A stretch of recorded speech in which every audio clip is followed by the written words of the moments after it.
This is the download from Sounds Profitable, your daily source for the essential news in the business of podcasting. I'm Gavin Gaddis.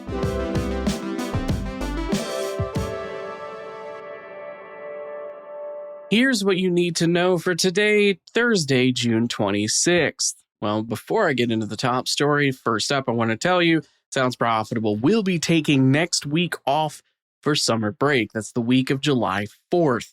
After tomorrow morning's issue of the Download Recap, the next time you'll hear from me will be Monday, July 7th. Try to stay cool out there. Don't forget the sunscreen. I know I have 2 bottles of it. For our first top story, serious about wellness, unlocking the power of purpose-driven podcasting. Today, Sounds Profitable published a new report sponsored by SiriusXM Media and SiriusXM Podcast Network. The study looks at data from the Advertising Landscape 2025 with a specific focus on 2 of podcasting's fastest growing segments, self-improvement and health and fitness. In the overall Advertising Landscape survey, respondents were asked which podcast genres they had consumed in the past 30 days. Self-improvement scored 22% and health and fitness just below at 21%.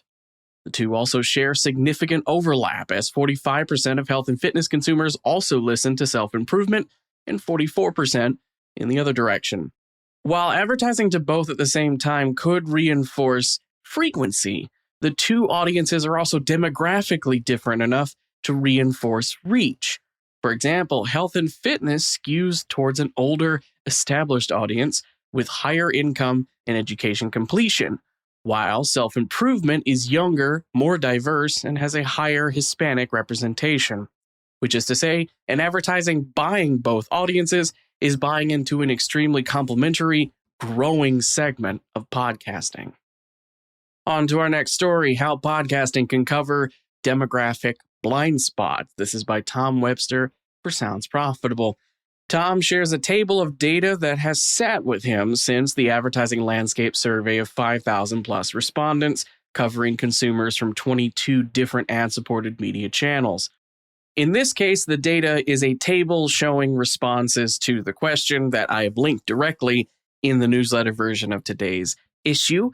But in general, the results show brands with strong digital and social ad platforms tend to skew heavily towards younger demographics. But building those healthy advertising platforms created blind spots in their media mixes. And some companies did that in the opposite direction, such as insurance brands like Liberty Mutual having good recall with the 55 plus age demographic, but lower recall amongst 18 to 34-year-olds.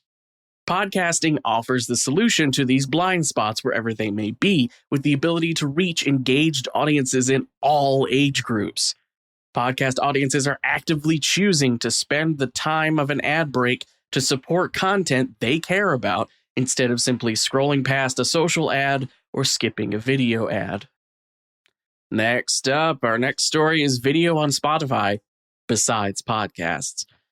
To start things off, Natalie Jarvie has a leaked pitch deck from Spotify. The deck reportedly is aimed at attracting YouTube creators into starting Spotify video podcasts, agnostic of whether the creator actually has, quote-unquote, a podcast.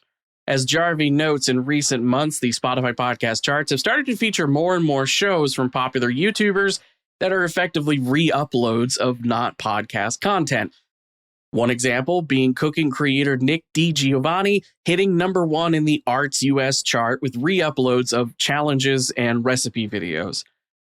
Reportedly, the deck invites YouTubers to bring your video to Spotify without specifically mentioning podcasts in that slide, though it is worth noting one of the slides shared by the article does mention video podcast data from within Spotify that demonstrates its overall watchability. A platform that's attracting the attention of broadcast to podcast. This is another article tucked inside this one.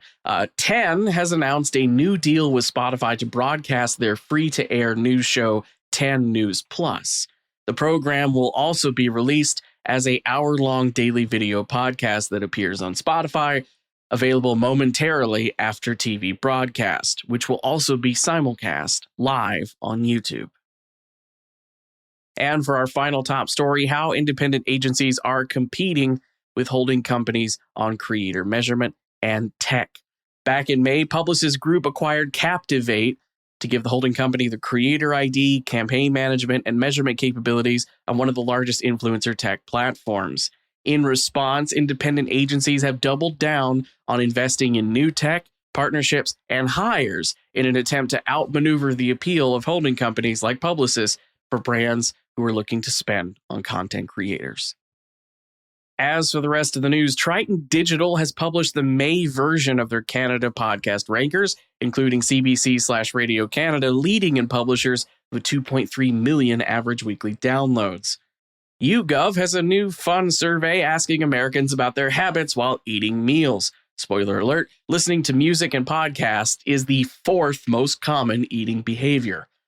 SiriusXM Media and Edison Research have published the Gen Z Audio Report, a survey of 2010 respondents aged 13 to 24.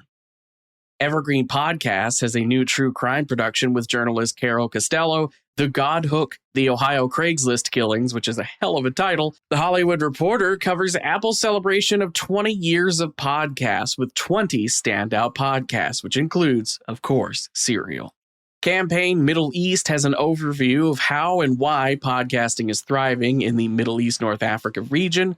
And to round things out with something fun, 91-year-old Canadian sportscaster Don Cherry has retired from podcasting after 313 episodes of Don Cherry's Grapevine podcast. Be sure to check out the links to every article mentioned right in your podcast listening app or at soundsprofitable.com, where you can also subscribe to the newsletter version. The download is written and produced by myself, Brian Barletta, and Tom Webster. For Sounds Profitable, I'm Gavin Gaddis. I'll see you tomorrow for the weekly recap.